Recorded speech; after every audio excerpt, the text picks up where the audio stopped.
Good morning, students. In this video we are going to solve exercise 4.3 question number 2. This is based on the concept of area of a triangle. So we know that if the area of a triangle is 0, then only the points are collinear. So here the question is, show that the points A coordinates are given, B, C are collinear.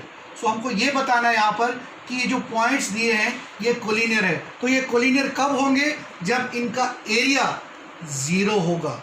तो ये आपको जान लेना है. So let us start the solution start करते हैं.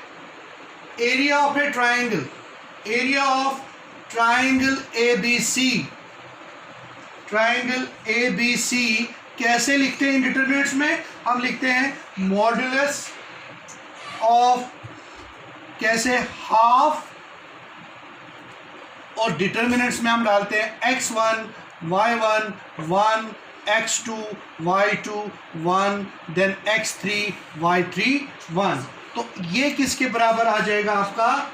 ये आपका आ जाएगा 1/2, दैट इज ऑफ, मॉड्यूलस में डालेंगे.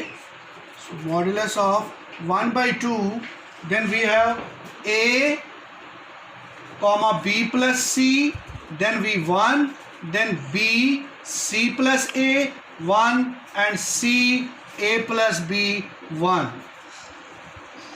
modulus. ठीक है बच्चों. सो let us start with this 1/2. Expand कर लेते हैं हम इसको. हम किससे? बाय r1 से, रो 1 से इसको एक्सपेंड करते हैं. तो एक्सपेंड करने के लिए फिर आपको a x1 a, तो a के जो इग्नोर करना पड़ेगा आपको रोज और उसके कॉरस्पॉन्डिंग कॉलम को, कॉलम और रो को आपको क्या करना पड़ेगा?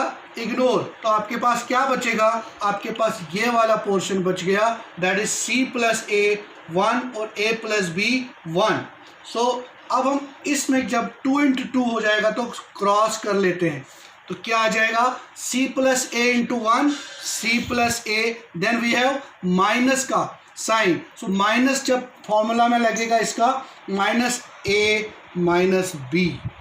उसके बाद बच्चों फिर नेक्स्ट सेकेंड आपका पता है ना, a 1 2 है ये, तो 1 + 2 दिस इज 3. तो तब जाके पहले माइनस आएगा, then we write b plus c.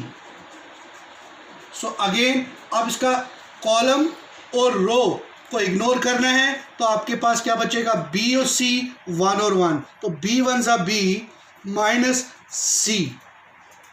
और तीसरा थर्ड है 1, that is plus 1.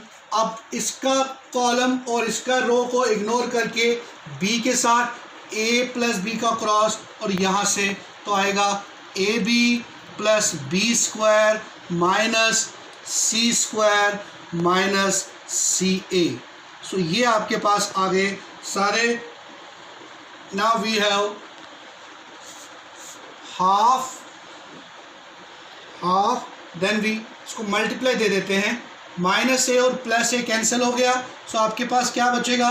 A C minus A B, then b से ये बन गया b plus C, b minus C, that is ये आइडेंटिटी बन गई आपकी. आपको या b से दोनों को मल्टीप्लाई दे दो, फिर c को. अदरवाइज आप इसको लिख सकते हो b square minus C square, क्योंकि ये आइडेंटिटी है. ठीक है. नाउ तीसरे पार्ट में क्या होगा?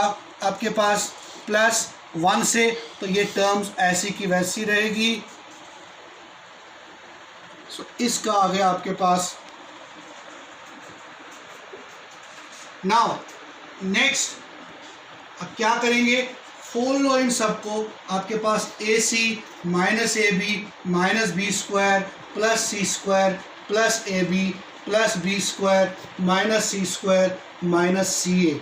तो हमने सारी ब्रैकेट्स को खोल के, ठीक है, हटा दिया. तो माइनस से दोनों का साइन लग गया. ये प्लस की सारी टर्म्स है.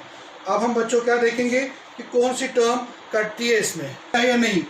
माइनस ए सी और ए सी कट गए, ये AC और AC कट गया, माइनस ए बी और प्लस ए बी कट गया, minus B square plus B square के साथ plus C square minus C square के साथ, तो आपके पास क्या आ गया 1/2 इंटू 0। सो ये किसके बराबर हो गया 0। सो आपके पास एरिया ऑफ ट्राइंगल कितना आया 0। Since area of a triangle is equal to 0, therefore points A, B and C are collinear. हमें यही प्रूव करना था कि बताओ जो पॉइंट्स है ये कोलिनियर है, तो आपने पता चल गया ये कोलिनियर इसलिए क्योंकि एरिया ऑफ ट्राइंगल क्या आ गया 0 आ गया।